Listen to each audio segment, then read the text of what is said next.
Sutra teratai yang menakjubkan. Bab 8, 500 murid menerima peramalan, episode 1106 dengan judul Para Srawaka memiliki kapasitas berbeda-beda. Ada yang duluan dan belakangan menerima peramalan. Di antara para murid Srawaka, terdapat orang-orang berkapasitas unggul, sedang, dan rendah. Dalam memahami harapan mendasar dan menerima peramalan dari Buddha, ada yang duluan dan belakangan. Dalam bab perumpamaan, Sariputra yang pertama menerima peramalan. Dalam bab tanaman obat, 4 murid utama menerima pembasahan dan mendapatkan peramalan. Marilah kita mengingat kembali naskah sutra sebelumnya. Saat kita berada di bab perumpamaan kota gaib, sebelum bab perumpamaan kota gaib, ada bab perumpamaan tanaman obat. Setelah bab perumpamaan tanaman obat, pada bab memberikan peramalan, masing-masing 4 murid utama menerima peramalan dari Buddha. Sebelum ini, ada juga Sariputra pada bab perumpamaan telah menerima peramalan dari Buddha. Marilah kita dengan seksama mengingat kembali mulai dari awal sutra teratai sampai sekarang. Pada bab metode terampil, Sang Buddha terus-menerus memuji kebijaksanaan para Buddha. Semua Buddha memiliki ajaran yang sama. Jika ingin ajaran Buddha Dharma ada di dunia, kita harus terlebih dahulu memahami para Buddha. Buddha Sakyamuni bukan satu-satunya sosok Buddha yang muncul di dunia. Sejak kalpa tanpa awal yang lalu, yang maha tercerahkan telah muncul di dunia. Jumlahnya telah mencapai tak terhingga. Banyak Buddha satu demi satu telah mencapai penerangan. Karena kebijaksanaan, berkah, dan kebajikan mereka sempurna dan lengkap, akhirnya mereka mencapai kebudaan. Perjalanan setiap Buddha yang diperoleh dari melatih diri, merasakan langit, bumi, dan alam semesta dari alam hampa dharma, kebenaran sejati semuanya adalah sama. Maka dikatakan semua Buddha memiliki ajaran yang sama. Setiap Buddha harus memiliki persyaratan demikian. Dengan sendirinya akan menjadi Sang Mahasadar. Maka di dalam bab metode terampil, Sang Buddha tiada henti memuji kebijaksanaan para Buddha. Kebijaksanaan terdapat kemahatauan sarwanata. Pengetahuan akan jalan pencerahan dan kebijaksanaan menyeluruh sangatlah banyak. Kebijaksanaan menyadarkan kondisi luar yang sedemikian, yaitu mengkhawatirkan kita makhluk awam tidak dapat menerimanya. Maka selalu mengatakan kepada kita semua agar meyakini secara mendalam. Harus meyakini secara mendalam. Ini terdapat di dalam bab metode terampil. Sariputra akhirnya memahaminya kebijaksanaan yang pertama. Di antara para sangha, murid Sang Buddha akhirnya telah memahami dimulai dari demikian. Memulai bab perumpamaan dan lainnya. Di antara para sangha, orang-orang merasa Srawaka juga dapat memperoleh peramalan. Srawaka juga dapat mendapatkan peramalan dari Sang Buddha. Demikian semua orang juga memiliki peluang, terutama 4 orang termasuk Kasyapa. Mereka mulai memahami, melihat Sariputra memperoleh peramalan, mereka sendiri sangat memahami. Maka keempat murid ini pun mulai meyakini dan memahami. Setelah memahami, perumpamaan anak miskin mengumpamakan diri sendiri. Bagaikan seorang anak yang sangat miskin, demikian mereka mengungkapkan mereka menghayati Buddha Dharma. Dari satu kurun waktu yang panjang berkelana di dalam samsara, berkelana dalam kurun waktu yang demikian panjang, bukankah seperti kita para makhluk awam yang terus berkelana di dalam samsara? Di dalam 5 alam kehidupan dan 4 jenis kelahiran, demikianlah terus berkelana. Dalam bab keyakinan dan pemahaman, Mereka mengekspresikan niat hati mereka karena telah melewati bab perumpamaan sehingga mereka pun telah meyakini dan memahami, mengetahui telah berkelana dalam samsara. Di waktu yang demikian lama, akhirnya sekarang ini bisa menghayati dan meyakini. Di tempat pencapaian pencerahan dari Buddha Sakyamuni, jika Sariputra saja bisa mendapatkan peramalan, kelak walaupun dalam waktu yang masih sangat lama, akan tetapi juga akan mencapai kebudaan. Berhubung Sariputra sudah menerima peramalan dan bisa mencapai kebudaan, maka kami semua seharusnya juga bisa mencapai kebudaan. Dan kemudian keempat murid ini mengekspresikan kepada Buddha.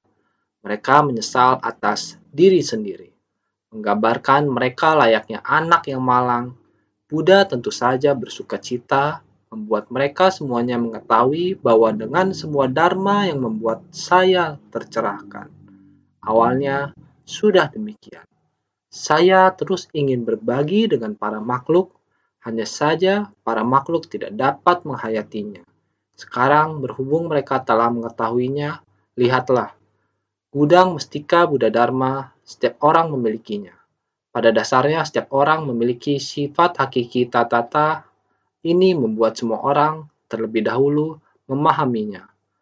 Hanya menggunakan bab perumpamaan tanaman obat untuk mengumpamakan Buddha, beliau ibarat awan dan hujan.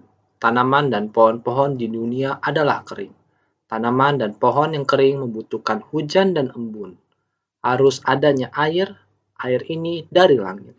Awan dan hujan dapat membasahi bumi, 3 rumput dan 2 pohon, semuanya mendapatkan kelembapan.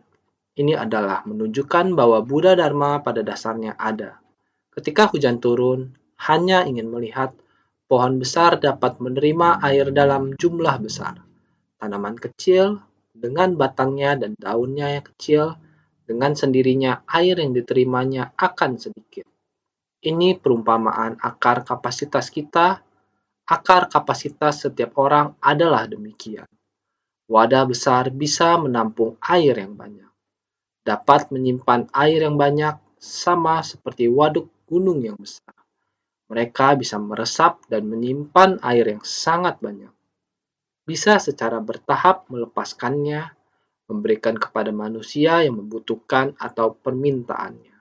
Ini adalah akar kapasitas yang sangat besar. Jika akar kapasitas yang sedikit kecil, kita menggunakan waduk atau menara air, demikian besar kecilnya, berapa besarnya, maka akan menyimpan berapa banyak air. Jika yang lebih kecil akan menggunakan kendi air atau ember air, ini tergantung pada seberapa banyak mereka menampungnya. Berapa besar wadahnya, itulah berapa banyak air yang bisa ditampungnya. Buddha Dharma juga sama seperti ini. Hujan turun membasahi secara merata. Tergantung kapasitas menerima para makhluk, awan dan hujan tidak bisa membedakan apakah kapasitas Anda besar, sedang, atau kecil. Sama saja, hujan turun tetap seperti ini. Tetapi ini adalah kapasitas wadah, jenis kapasitas alat perkakas, akar kapasitas menerima kita sebagai manusia. Sifat batin seperti apa, Buddha Dharma seperti apa yang kita terima, hayati, dan pergunakan. Ada orang yang hanya disampaikan kepadanya beberapa kata, dia sudah dapat menghayatinya, dapat memperoleh manfaat. Dengan memahami satu prinsip kebenaran, semua prinsip kebenaran dapat dipahami dengan jelas.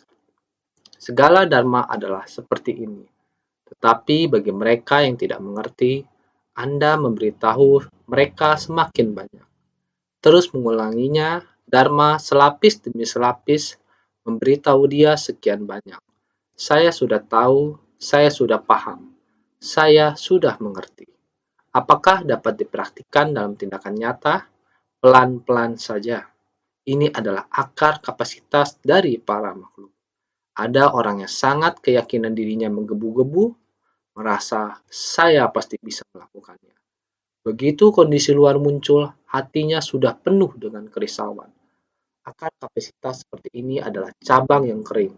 Jika cabang-cabang rumput atau pohon telah mengering, harus menggunakan hujan dan embun dalam waktu sangat lama untuk membasahinya secara perlahan, sehingga cabang-cabang memiliki cukup air untuk membasahinya.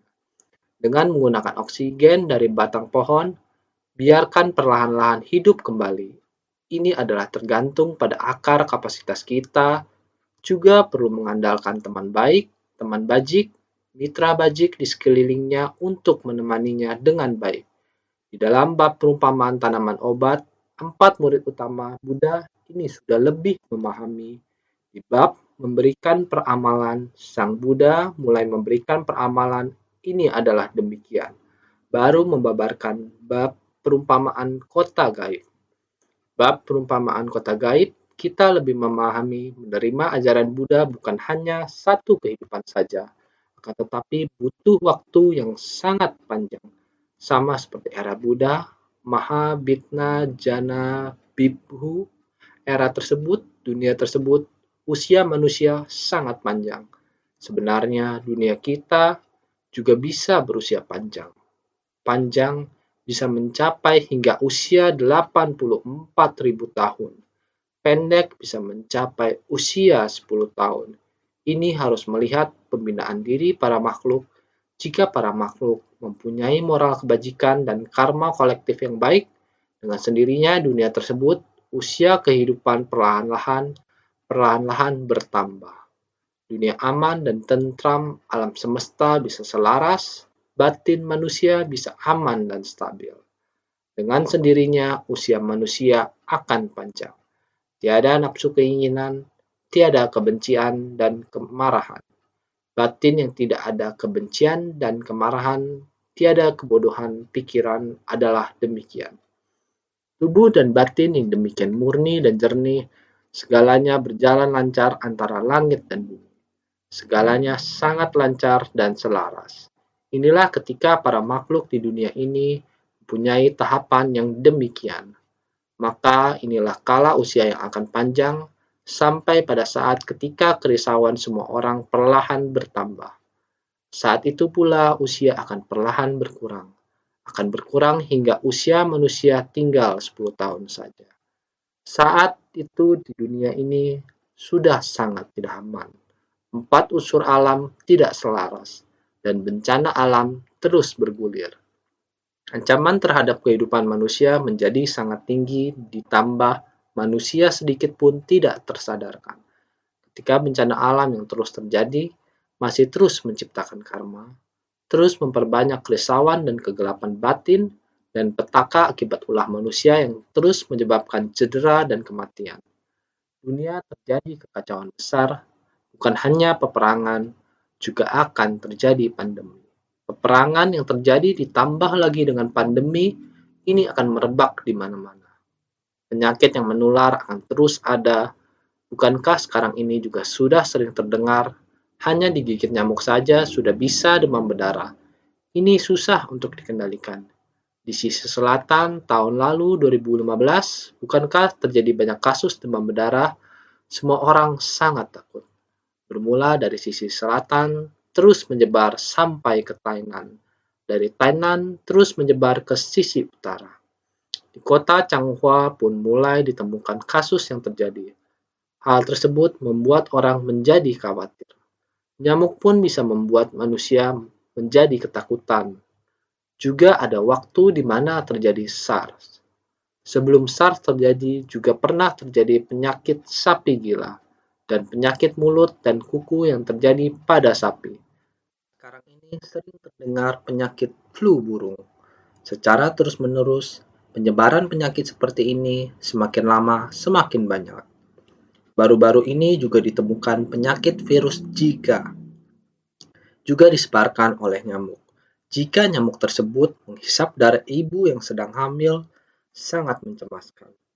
Menurut ilmu kedokteran dan penemuan ilmiah, anak yang lahir dari ibu tersebut kemungkinan besar terlahir dengan bawaan microcephalus. Microcephalus adalah penyakit yang membuat bayi terlahir dengan kepala yang ukurannya sangat kecil. Bagian otak bayi tidak berkembang dengan sempurna. Oleh sebab itu, semakin lama semakin banyak hal yang membuat umat manusia lebih khawatir lagi. Inilah yang disebut sebagai wabah penyakit.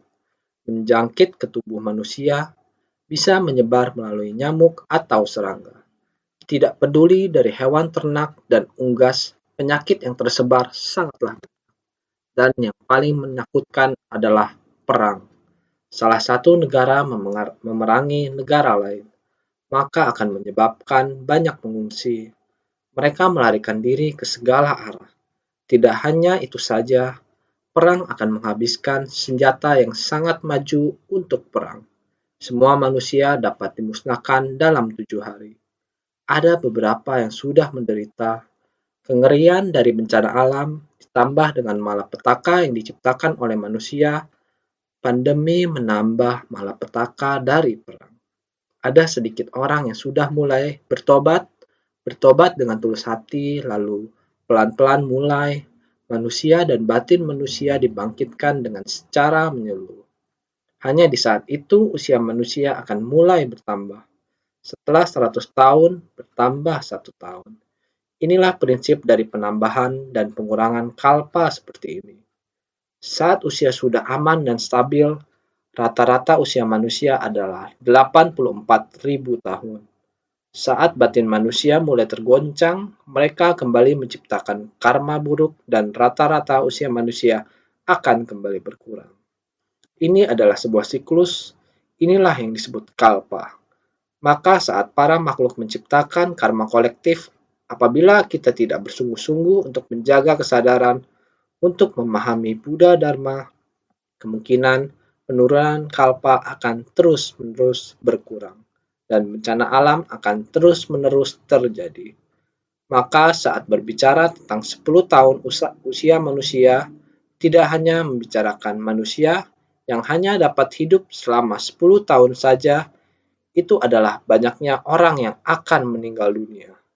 Karena bencana alam, meninggal dunia karena kelaparan, meninggal dunia karena pandemi, ataupun meninggal dunia karena perang, maka rata-rata usia manusia hanya 10 tahun.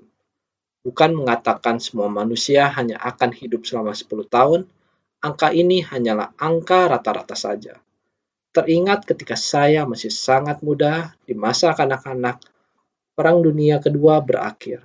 Ada desas-desus pada saat itu jika Perang Dunia Ketiga terjadi lagi. Pada saat itu ada nasi, namun tidak ada orang yang memakannya. Ada pakaian, namun tidak ada orang yang memakainya. Ada ladang, namun tidak ada orang yang menggarapnya. Ini berarti kematian umat manusia akan sangat parah. Ini di masa lalu ketika kita masih muda, setelah berakhirnya Perang Dunia Kedua, terdapat beberapa orang tua mengatakan ini, Perang Dunia Ketiga di masa depan, kematiannya tidak akan seperti Perang Dunia Kedua saja. Perang Dunia Kedua berakhir dengan 2 bom atom, berapa banyak orang yang tewas, Jepang mengalami trauma yang sangat berat. Debu atom yang tersisa juga telah menimbulkan kecacatan pada manusia. Untuk waktu yang lama, banyak anak yang dilahirkan juga terpengaruh. Ini merupakan kerusakan moral manusia. Ini akan terjadi pada masa karma kolektif di era Buddha Mahapigna Jana Bhikkhu. Moralitas manusia masih sangat baik, dan batin mereka sangat murni. Sehingga usia manusia di era itu, usia Buddha Mahabhikna, Jana, Bhikkhu, dan orang-orang di masa-masa itu usianya sangatlah panjang. Maka pada era yang memiliki usia yang sedemikian panjang, terdapat orang yang memohon Buddha Dharma. Buddha Dharma perlu dilatih sedemikian, disebarkan sedemikian juga.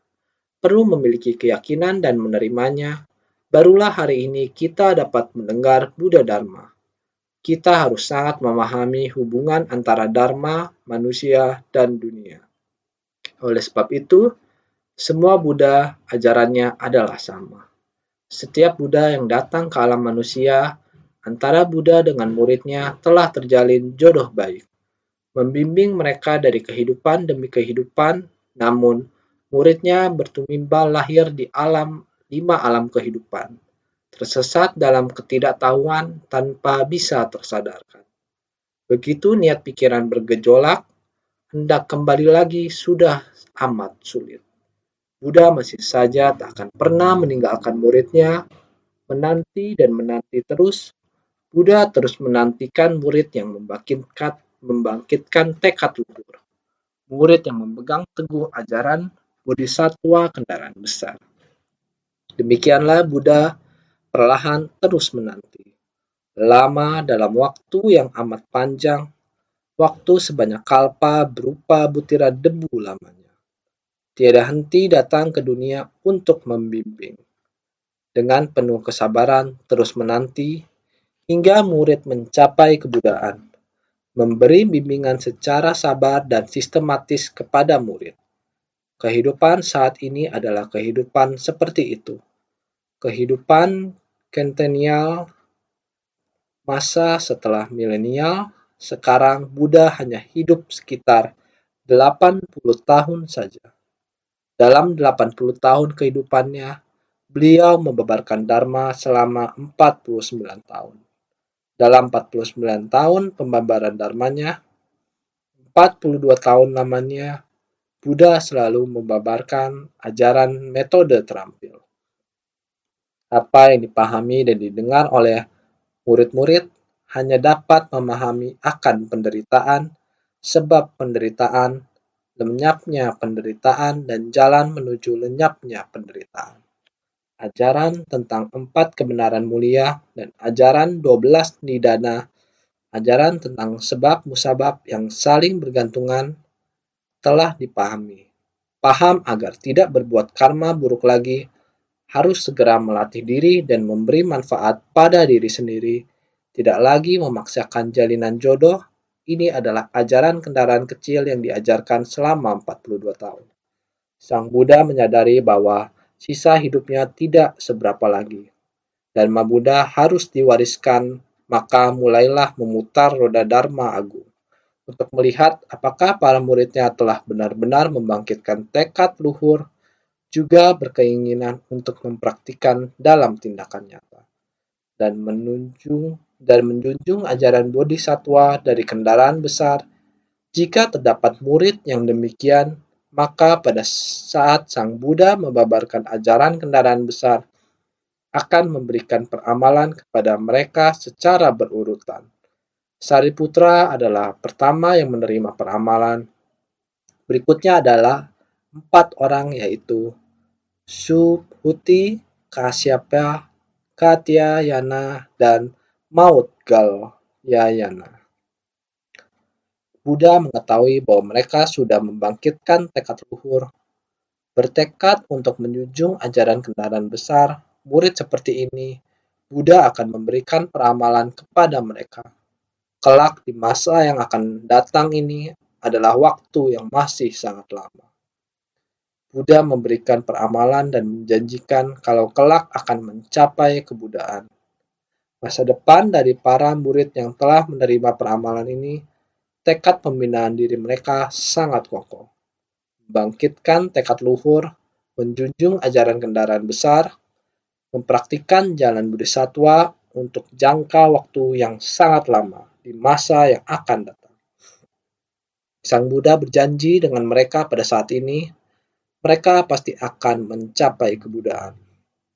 Demikianlah mereka menerima peramalan. Bagi para murid yang membangkitkan tekad luhur dan menjunjung ajaran Bodhisattva dari kendaraan besar, Buddha memberikan peramalan dan menjanjikan kalau kelak akan mencapai kebudaan. Orang-orang dengan kapasitas sedang, Kasyapa, dan lainnya, 4 Sravaka Agung, membalik dari kecil menuju besar. Sehingga Buddha membabarkan bab memberikan peramalan kepada 4 orang ini. Memberikan peramalan kalau mereka kelak akan mencapai kebudaan. Orang-orang dengan kapasitas sedang, Kasyapa, dan yang lainnya, 4 Sravaka Agung, membalik dari kecil menuju besar. Karena kapasitas Sariputra lebih besar, Sariputra menjadi yang pertama menerima peramalan. Keempat orang lainnya telah melihat bagaimana Sariputra menerima peramalan kebudaan dan juga mendengar bagaimana dunia seperti rumah yang terbakar. Ada banyak makhluk yang menderita, sesepuh di rumah itu harus berusaha keras. Melalui bab perumpamaan tentang rumah yang terbakar, pencerahan mereka semakin mendalam. Mereka dapat dikatakan sebagai kapasitas sedang. Ketika mereka tahu tentang kereta lembu putih yang besar, mereka meninggalkan kereta kambing dan kereta rusa. Mereka meninggalkan kereta lembu putih yang besar, jadi mereka adalah yang berkapasitas sedang. Mereka baru saja mulai tersadarkan dan membangun tekad. Jadi, Kasyapa dan yang lainnya, 4 Rawaka yang berkapasitas sedang mulai membalik dari kecil menuju besar. Di dalam yang kecil, mereka telah mengitari satu putaran. Sudah melewati jalan itu, sekarang mereka tahu bahwa mereka harus segera membalik menuju kendaraan besar.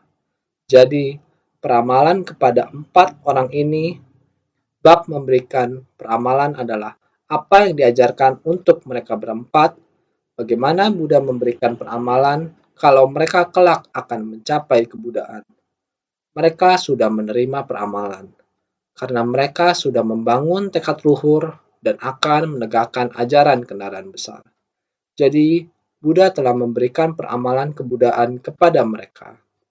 Berharap agar semuanya dapat mempertimbangkan ke depannya dan memahami bahwa Dharma Buddha disebarkan dalam waktu yang sekian lama. Sejak kalpa sebanyak butiran debu, di era Buddha Mahabhikna Jana Bhikkhu, setiap 100 tahun rata-rata umur manusia berkurang 1 tahun. Terus berkurang hingga era kita saat ini. Usia kita singkat, terutama karena bencana alam dan petaka akibat ulah manusia yang sering terjadi. Wabah penyakit juga terus terjadi. Ini sudah merupakan era di mana 3 bencana besar dan kecil kerap terjadi pada waktu yang bersamaan. Karena itu, kita semakin perlu untuk tersadarkan. Sutra yang kita sekarang baca adalah bab 500 murid menerima peramalan yang menyebutkan pada ketika itu Purna Maitreya Niputra setelah mendengar dari Buddha tentang kebijaksanaan dan metode terampil pembabaran Dharma sesuai kondisi dan kapasitas, juga mendengar Buddha memberikan peramalan akan pencapaian Anuttara Samyak Sambodhi kepada para murid utama. Sekarang Maitreya Niputra juga karena melihat Sariputra mendapatkan peramalan, Kasyapa dan 4 murid lainnya juga mendapatkan peramalan, sepenuhnya meyakini dan memahami Maitreya Niputra sekarang. Maitreya Niputra adalah Purna. Purna adalah singkatnya. Purna Maitreyani Putra, namanya sangat panjang. Sebenarnya adalah 1 orang. Purna diterjemahkan sebagai pemenuhan sebuah harapan di sungai yang penuh air. Ayahnya berdoa pada alam surga Brahma. Saat ini sungai sedang berada pada kondisi paling penuh. Juga bermimpi tentang wadah 7 mustika yang penuh dengan barang berharga masuk ke dalam rahim ibunya. Harapan ayahnya telah terpenuhi, makanya dinamakan pemenuhan sebuah harapan. Purna diterjemahkan sebagai pemenuhan sebuah harapan karena ayahnya demi untuk memohon agar bisa dapat seorang anak, sehingga di tepi sungai berdoa kepada dewa sungai agar memberikannya seorang anak. Dia berdoa pada dewa dalam surga, semoga mendapatkan seorang anak. Pada saat ini sungai sedang berada pada kondisi paling penuh. Selanjutnya, setelah berdoa, setelah memohon dan juga bermimpi tentang wadah 7 mustika yang dalamnya penuh dengan barang berharga, tampaknya barang berharga yang dalam mimpinya masuk ke dalam rahim ibunya. Benar, istrinya sedang hamil. Harapan ayahnya telah terpenuhi. Kenapa? Karena demikian, makanya dinamakan pemenuhan sebuah harapan. Satu hal lagi dikatakan Purna, dia adalah seorang mitra bajik juga pengasih. Dia adalah seorang pengertian, juga bisa dengan sepenuh hati membimbing pemikiran dan yang menyimpang. Dia adalah mitra bajik di antara orang-orang, sehingga dinamakan putra dari pemenuhan harapan dan pengasih. Bahasa Mandarin dinamakan mitra bajik, juga dinamakan putra dari pemenuhan harapan dan pengasih. Maitreani diterjemahkan sebagai mitra bajik, juga pengasih, makanya dinamakan putra dari pemenuhan harapan dan pengasih. Adalah yang terunggul di antara para murid Buddha dalam memahami dan mengajarkan Dharma. Dari para murid Sang Buddha, beliau adalah yang memahami maksud Buddha. Terunggul dalam membabarkan Dharma, beliau sangat memahami harapan hati dari Buddha, niat Buddha akan pengajaran terhadap para makhluk.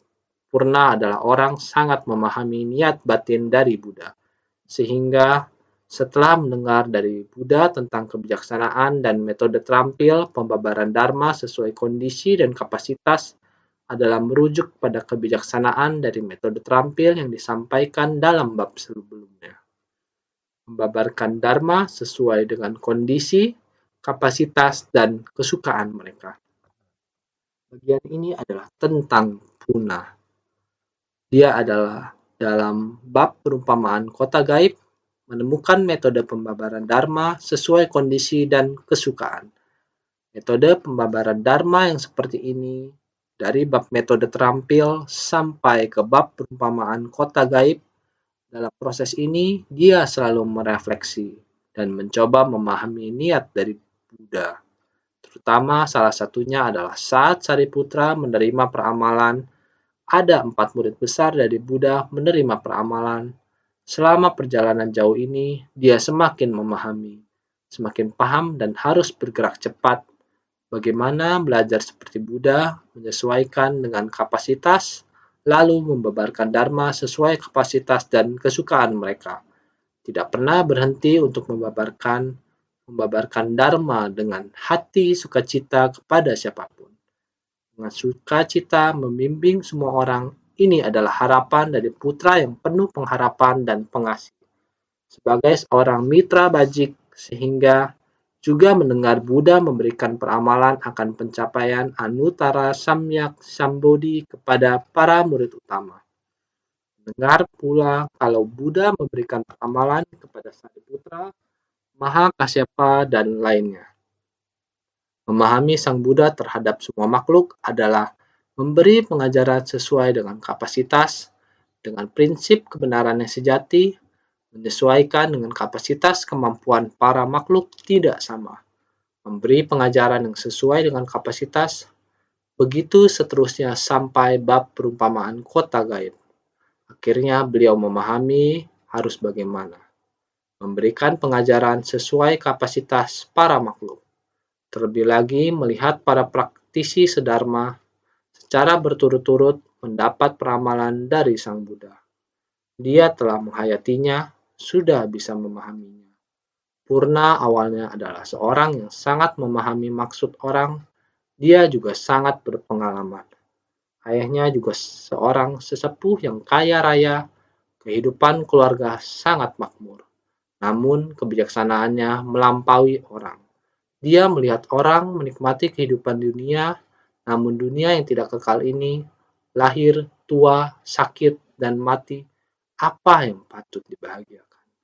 Lebih baik melatih diri. Saat Sang Buddha berada di Taman Rusa Isipatana, waktu itu dia sudah sampai Taman Rusa Isipatana untuk menyatakan perlindungan, memohon dari Sang Buddha. Semua dharma yang diajarkan oleh Sang Buddha benar-benar adalah apa yang diharapkan dalam pikirannya. Selain dari kelima orang biksu, mulai di Taman Rusa Isipatana, kemudian perlahan-lahan terus berdatangan orang yang menerima pengajaran dari Buddha. Purna Maitreani Putra adalah salah satunya. Dari tempatnya sudah dapat dimengerti, Purna Maitreani Putra adalah sangat senior. Tapi setelah dia menyerap ajaran dari Sang Buddha, dia adalah orang yang mendengar Dharma. Orang yang membabarkan Dharma dan menyebarkan Dharma. Niat pikirannya adalah mampu memahami niat pikiran Sang Buddha. Dharma harus diwariskan, oleh karena itu dia sering di luar menyebarluaskan Dharma, Menyebarluaskan Dharma, terkadang dia memberi pengajaran sesuai kapasitas. Kecerdasan semacam ini adalah apa yang selalu dipelajari dari Buddha. Sebagai contoh, pernah satu kali Raja Bimbisara dipenjara oleh putranya yaitu Ajatasattu. Saat itu dia juga pergi melihat raja. Tapi raja merasa, mengapa saya begitu menyayangi putra saya terhadap rakyat negeri saya, juga begitu menyayangi dan melindungi, mengapa putri saya bisa berubah menjadi begitu kejam, menerima ajaran yang menyimpang dari Dewa Datta sehingga memberontak seperti ini pada ayahnya, sampai mengurung ayahnya di dalam penjara ini. Purna pun berkata demikian terhadap raja. Raja, semuanya merupakan hukum karma. Kamu memahami ajaran Buddha, penjara hanyalah sebuah nama. Walaupun kehilangan kebebasan dalam penjara, sebenarnya setiap orang datang ke dunia merupakan sebuah penjara besar. Penjara yang sangat besar datang ke dunia, semuanya tidak bisa dikontrol diri sendiri. Raja, demikian juga dalam kehidupan kita bisa berpikiran terbuka.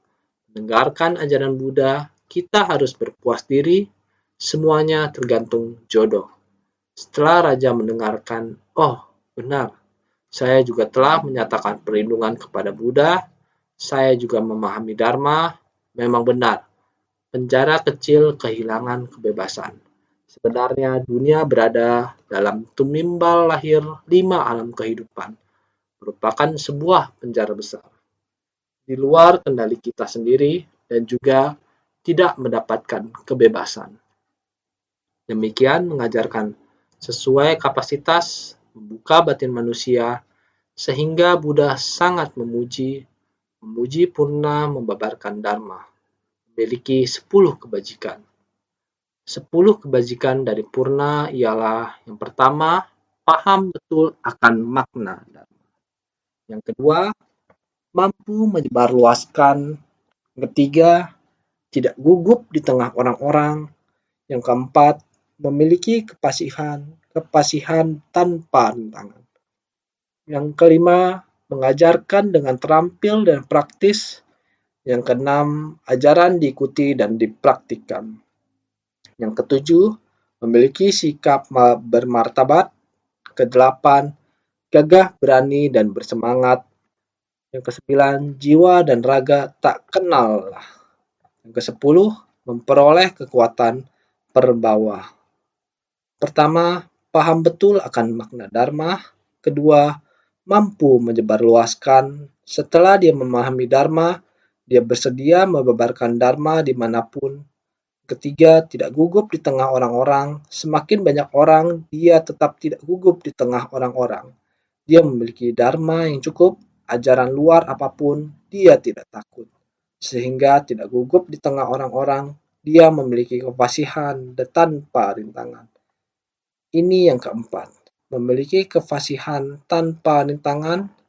Yang kelima, mengajarkan dengan terampil dan praktis, membabarkan Dharma kepada orang lain.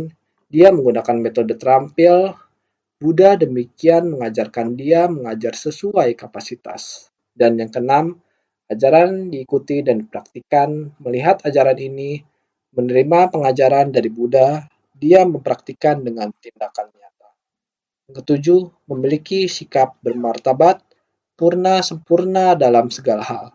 Sangat bersih, sangat agung, sehingga dia memiliki sikap bermartabat yang dilakukan bermartabat. 8. Dia gagah, berani, dan bersemangat. Sedikit pun tidak bermalasan. Dia mempelajari Dharma yang dibabarkan Sang Buddha, sedikit pun tidak bermalasan. 9. Jiwa dan raga tak kenal lelah. Pasti giat bersemangat, tidak akan merasa saya telah belajar banyak. Saya bisa membabarkan begitu banyak Dharma kepada orang lain, saya akan beristirahat. Tidak, Buddha membabarkan Dharma, sangat serius mendengarkan, sangat giat membabarkan Dharma kepada orang lain. Juga tidak menyerah kepada siapapun yang kuat dan jahat, dia juga akan menaklukkannya. Inilah semangat dia sehingga tubuh dan batin tidak letih. Kesepuluh, memperoleh kekuatan perbawah. Dia ada kekuatan perbawa dan kebajikan untuk membabarkan dharma, yaitu 10 kebajikan purna, 10 kebajikan dan membabarkan dharma. Bodhisattva sekalian bersungguh hati mendengarkan dharma. Dharma berada pada tubuh dan batin kita terhadap ajaran Buddha. Yang Buddha babarkan, kita harus terus mengulang untuk memahami maknanya. Kita sendiri menerima masih banyak lagi ajaran. Kita masih belum paham, jangan timbul keangkuhan. Semalam sudah mengatakan menghormati, harus melatih diri dengan hormat, jangan ada kesombongan. Mendengarkan dharma harus diserap. Jangan merasa mendengarkan dharma, saya demikian melewatinya. Tidak mendengarkan dharma, saya juga demikian melewatinya. Giat bersemangat, saya juga demikian melewatinya. Bermalasan, saya juga demikian melewatinya. Benar, kamu demikian melewatinya, sendiri harus tahu hukum karma.